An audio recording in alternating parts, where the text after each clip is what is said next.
오늘 우리에게 주시는 하나님의 말씀은 누가복음 11장 9절에서 13절 말씀입니다.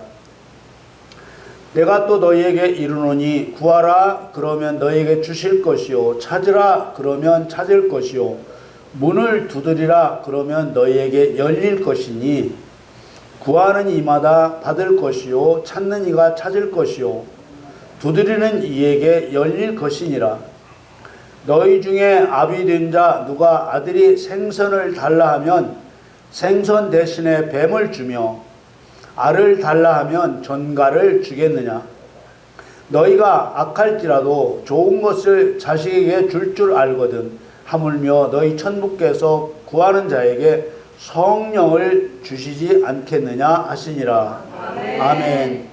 2026년 7월 5일 주일 예배에 저와 여러분에게 주시는 하나님의 말씀은 누가복음 11장 9절에서 13절 말씀으로 맥추절에 내가 성령의 사람인지 돌아보라, 이러한 주제로 말씀을 증거하겠습니다.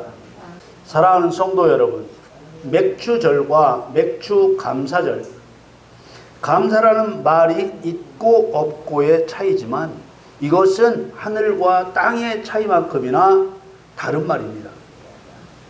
맥추절의 근거는 애굽에서 해방된 이스라엘 백성들에게 지키라고 정해주신 율법에 있습니다. 출애굽기 23장 16절에 맥추절을 지키라, 이는 네가 수고하여 밭에 뿌린 것의 첫 열매를 거둠이니라. 맥추절의 의미를 육신의 이야기가 되게 할 것인지 영의 이야기가 되게 할 것인지는 첫 열매를 곡식 그 자체로 볼 것인지 사람으로 볼 것인지에 달려 있습니다. 하나님의 경륜을 모르면 곡식이 곡식으로 보일 뿐이죠. 하나님의 경륜 안에서 하나님의 목적이 사람에게 있다는 것을 깨달으면 맥주절의 곡식이 사람을 빗대어 말하는 비유로 보입니다. 하나님께서 궁극적으로 거두시는 것은 사람입니다. 어떤 사람을 거두신다고 하셨습니까? 마귀와 싸워 이기는 사람을 거두신다고 분명하게 말씀하셨습니다. 왜 마귀와 싸워 이기는 사람을 거두신다고 하셨을까? 마귀와 싸워 이기는 과정을 통해 모든 영의 일을 경험할 수 있기 때문입니다.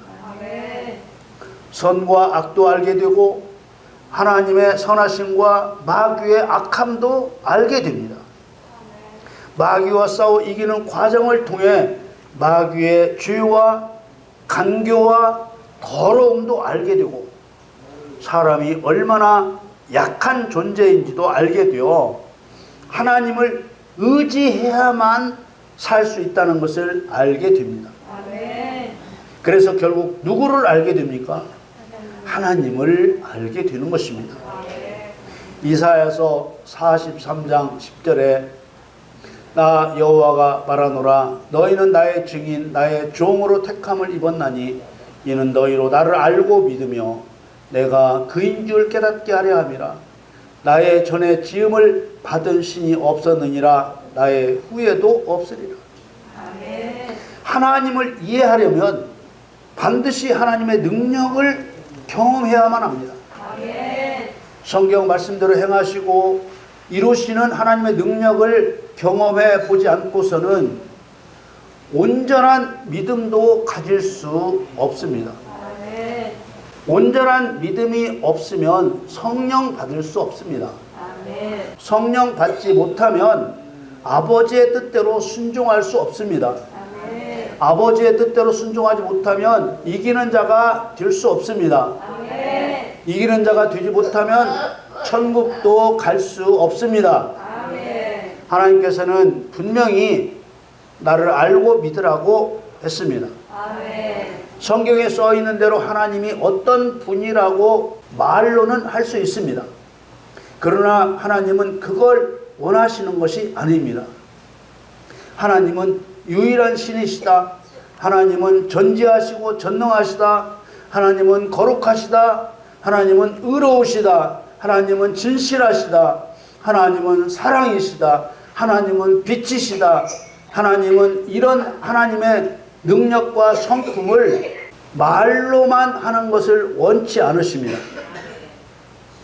왜냐하면 말만으로는 하나님의 말씀이 이루어지지도 않고 하나님이 어떤 분인지 경험으로 알 수 없기 때문입니다. 고린도전서 4장 20절 말씀에 하나님의 나라는 말에 있지 아니하고 오직 능력에 있음이라. 성도는 하나님이 어떤 분인지 말과 행동으로 나타낼 수 있어야 합니다. 그래야만 끝까지 신앙을 지키며 천국을 유업으로 받는 이기는 자가 될 수 있기 때문입니다. 이런 모든 과정을 가능케 하시는 분이 성령이시고 성도를 의의 길로 인도하시는 분이 성령이십니다. 어떤 사람은 하나님 말씀만 붙잡으면 된다고 말하는 사람이 있습니다. 저는 그렇게 말하는 사람은 자기가 하는 말의 의미조차 모르면서 하는 말이라고 생각합니다. 요한복음 6장 63절에 보면 살리는 것은 영이니 육은 무익하니라. 내가 너희에게 이른 말이 영이요 생명이라. 내가 너희에게 이른 말이 영이라고 하셨습니다. 예수님 입으로 하신 말씀 자체가 영이라는 뜻이 아니라 예수님 말씀의 뜻은 예수님이 하신 말씀은 육을 위한 것이 아니고 영을 위한 것이기에 영으로 행해지고 이루어져야 한다는 것입니다. 그래서 살리는 것은 영이니 육은 무익하다고 한 것입니다. 육은 필요 없다가 아니라 육의 일이 목적일 수 없고 육은 영의 일을 이루기 위한 도구라는 것입니다. 영의 일을 이룬다는 것은 영이신 하나님을 믿고 하나님이 계신다는 것과 유일한 신이심을 증명하여 하나님을 경외하고 사랑하는 것을 말합니다. 이런 영의 일은 성령의 도움 없이는 알 수도 없고 할 수도 없습니다. 하나님은 영으로 계시는 거룩한 분이시기에 성령이라고 합니다. 성령은 하나님이 존재하시는 모습을 알려주는 방식의 하나님 칭호입니다. 하나님과 성령이 따로 존재하시는 것이 아니라 성령은 하나님 자신이십니다. 성도에게 성령이 임하시면 권능이 나타납니다. 믿는 사람이 성령을 받아야 하는 이유는 믿는 사람은 성령의 능력을 사용해서 하나님이 계신다는 것과 하나님이 유일한 신이심을 증명하는 사람이 되어야 하기 때문입니다. 출애굽기에 나오는 맥주절과 수장절은 농사와 곡식을 빗대어 말씀하셨지만 진짜 곡식을 말하는 것이 아니고 사람을 빗대어 말씀하신 것입니다. 이스라엘의 3대 절기는 무교절, 맥주절, 수장절입니다. 출애굽기 23장 14절에 너는 매년 3차 내게 절기를 지킬지니라. 누구나 다 알듯이 무교절은 유월절과 연결되어 죄인의 구원을 의미하는 절기입니다. 하나님은 맥주절과 수장절을 무교절과 묶어 3대 절기로 정해주시는 방법으로 맥주절과 수장절이 농사 이야기, 육의 이야기, 세상 이야기로 빠져나가지 못하게 하셨습니다. 출애굽기 23장 15절 16절 보겠습니다. 너는 무교병의 절기를 지키라. 내가 네게 명한 대로 아빕 올해 정한 때에 7일 동안 무교병을 먹을지니 이는 그 달에 네가 애굽에서 나왔습니다. 빈손으로 내게 보이지 말지니라. 맥주절을 지키라. 이는 내가 수고하여 밭에 뿌린 것의 첫 열매를 거둠이니라. 수장절을 지키라. 이는 내가 수고하여 이룬 것을 연종의 밭에서부터 거두어 저장함이니라. 3대 절기는 천국에 들어가는 과정을 보여줍니다. 무교절은 죄사함의 구원을, 맥주절은 성령 받는 것을, 수장절은 천국에 들어가는 것을 말하는 것입니다. 사람들은 무교절이 죄사함의 구원을 의미한다고 쉽게 받아들이면서도 맥주절과 수장절을 맥주 감사절과 추수 감사절로 변질시켜 영의 일을 육의 일로 바꾸어 버린 것입니다. 그러나 예수님은 성경을 영생을 얻게 할 목적으로 주셨음을 분명하게 말씀하셨습니다. 요한복음 5장 39절에 너희가 성경에서 영생을 얻는 줄 생각하고 성경을 상고하거니와 이 성경이 곧 내게 대하여 증거하는 것이로다. 그리스도인은 예수님의 이 말씀을 따라 맥주절, 수장절도 당연히 영생을 얻게 하시는 하나님 경륜으로 풀어야 할 것입니다. 40절에 그러나 너희가 영생을 얻기 위하여 내게 오기를 원하지 아니한도다. 맥주절을 맥주 감사절로, 수장절을 추수 감사절로 바꾸면 육의 이야기, 땅의 이야기가 되어버립니다. 영생을 얻는 일과 아무 상관도 없게 되는 것입니다. 하나님은 곡식의 씨앗과 농사 짓는 것으로 영생 얻는 길을 설명하신 것입니다. 예수님 자신을 하늘의 밀이라고 표현하셨습니다. 요한복음 12장 24절에 내가 진실로 진실로 너희에게 이르노니 하늘의 밀이 땅에 떨어져 죽지 아니하면 하늘 그대로 있고 죽으면 많은 열매를 맺느니라. 예수님이 십자가에 죽으신 것을 하늘의 밀이 땅에 떨어져 죽었다고 표현했습니다. 하늘이 죽으면 많은 열매를 맺는다는 말씀은 예수님이 죽으시는 목적이 죄인이 져야 할 죄의 형벌을 예수님이 대신 받으셨다는 사실을 믿는 사람을 열매로 거두신다는 뜻입니다. 이 열매는 그대로 천국에 들이지 않고 맥주절에 거둘 수 있게 땅에 심어지는 것입니다. 이렇게 맥주절에 거두어지는 열매를 첫 열매, 첫 수확물이라고 했습니다. 이 첫 열매는 맥주절, 칠칠절, 오순절이라 부르는 그날에 성령을 받은 사람입니다. 성경은 죄사함의 구원을 받은 사람을 하늘에 밀이 떨어져 죽어서 맺은 열매라고만 했습니다. 그러나 첫 열매는 성령 받은 사람에게 사용했습니다.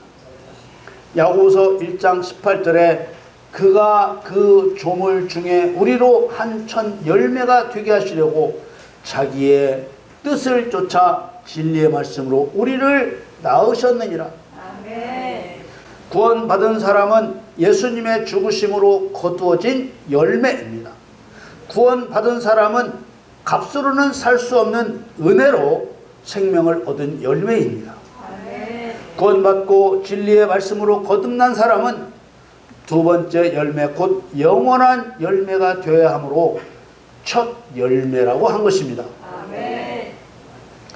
맥주절에 거두어진 첫 열매는 수장절에 다시 거두어지는 두 번째 완전한 열매가 되어야 하기에 붙여진 이름입니다. 성령 받은 사람은 진리를 행하여 마귀의 일을 멸하고 하나님의 아들로 인정되어야 천국을 유업으로 받습니다. 그러므로 맥주절에 생각할 것은 자신이 성령의 사람이 되었는지 확인해야 합니다. 성도는 성령의 사람으로서 진리를 행하는 방법으로 사람의 생명을 도적질하고 죽이고 멸망시키는 마귀를 멸해 하나님만이 유일한 신이심을 증명하여 하나님 영광을 드러내야 하는 것입니다. 맥주절에 거두어진 첫 열매는 수장절에 다시 거두어질 두 번째 완전한 열매가 되어야 하기에 붙여진 이름입니다. 오늘 말씀을 보겠습니다. 누가복음 11장 9절에 13절 내가 또 너희에게 이르노니 구하라 그러면 너희에게 주실 것이요 찾으라 그러면 찾을 것이요 문을 두드리라 그러면 너희에게 열릴 것이니 구하는 이마다 받을 것이요 찾는 이가 찾을 것이요 두드리는 이에게 열릴 것이니라. 너희 중에 아비된 자 누가 아들이 생선을 달라 하면 생선 대신에 뱀을 주며 알을 달라 하면 전갈을 주겠느냐. 너희가 악할지라도 좋은 것을 자식에게 줄 줄 알거든 하물며 너희 천부께서 구하는 자에게 성령을 주시지 않겠느냐 하시니라. 이 말씀 그대로 예수님 부활 승천하신 후 120명이나 되는 예수님 제자들이 마가의 다락방에 모여 기도하는 것으로 실행되었습니다. 이들이 기도를 시작한 지 열흘 만에 성령을 부어주셨습니다. 우리는 맥주절의 진짜 의미를 생각하며 자신이 성령의 사람인지 확인해야 합니다. 자신이 성령을 받았으면 예수님이 행하신 대로 영의 일을 행하고 있을 것입니다. 로마서 8장 5절 6절에 육신을 쫓는 자는 육신의 일을 영을 쫓는 자는 영의 일을 생각하느니 육신의 생각은 사망이요 영의 생각은 생명과 평안이니라. 사랑하는 성도 여러분, 맥주절은 곡식 절기가 아니라 구원받았으면 성령 받아야 한다고 곡식을 빗대어 알려주는 절기입니다. 여러분 모두 영의 일을 행하는 성령의 사람으로 마귀의 일을 멸하여 알곡으로 인정되시기를 우리 주 예수 그리스도의 이름으로 축원합니다.